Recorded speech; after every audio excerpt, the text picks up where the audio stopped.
Welcome to Geogs in Havana, Cuba. Can you believe it? This is Havana, Cuba. And it really is quite beautiful from up here in the hotel Havana Libre, which means the Havana Free, or Free Havana. And as you can see, it's a bustling city. There are about 2.1 million people that live here. It's the capital, of course. It's the main port and the main economic centre for the country, and of course it's also the political centre. It's a city of enormous extremes, a city that has had an amazing history as well. In this hotel here, Havana Libre, and you can see the people in the swimming pool. There they are. Fidel Castro, when he took over in 1959, used this as the centre, the base for his government for 3 months, because it was established by the dictator Batista in 1958, and at the time Mr. Hilton came from the United States to open the hotel. It was the most luxurious hotel in the whole of Latin America, and so it was a symbol of the ultra-capitalism of the United States and of the regime that they were backing here. So Fidel Castro, when he came in from the mountains with his band of people, and the revolution was begun, he took over this symbolically.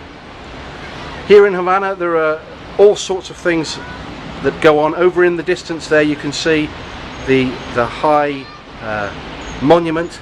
That's Revolution Square, and there's a huge picture of Che Guevara there. Che Guevara, of course, is a freedom fighter who's from Argentina, who was very influential with Fidel Castro and very influential in the movement here. Became the Minister of Education, the Minister of Economy from 1959, until he was killed in Bolivia trying to spread the revolution there.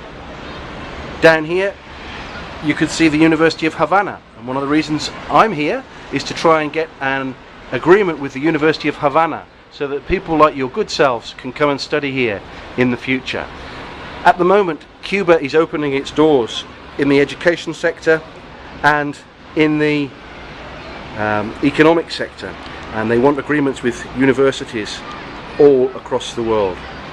So Havana is a city that has been shaped by history and has gone through different waves of development that have geopolitical foundations. Those geopolitical foundations have been on the global scale, but they've played out here on this local stage. The Cold War politics, of course, was such that Havana actually prospered enormously during the Soviet period. At the end of the Soviet period, in 1990, it lost that backing, and so it's struggled ever since. And now it's opening the doors. It's opening the doors because generations have passed, the leadership has changed, but also because the price of oil has gone down and its main backer now, Venezuela, is not able to give Cuba the kind of assistance that it once was. So it's coming out of the cold, so to speak. Or at least that's the viewpoint from the West. Here in Cuba it's very different. People see it as Cuba opening up and showing its riches and its values to the rest of the world, rather than the other way around. We can see in Havana very clearly, this bustling city, what's actually happening in many cases is just propaganda, and you can see it clearly when you're here. So we're going to explore Havana over the next couple of days, and John's going to talk to you about it, and I'm going to talk to you about it. But as you can see, it really is a wonderful spectacle from all sorts of viewpoints. So, speak to you soon. Nos vemos muy pronto. Ciao.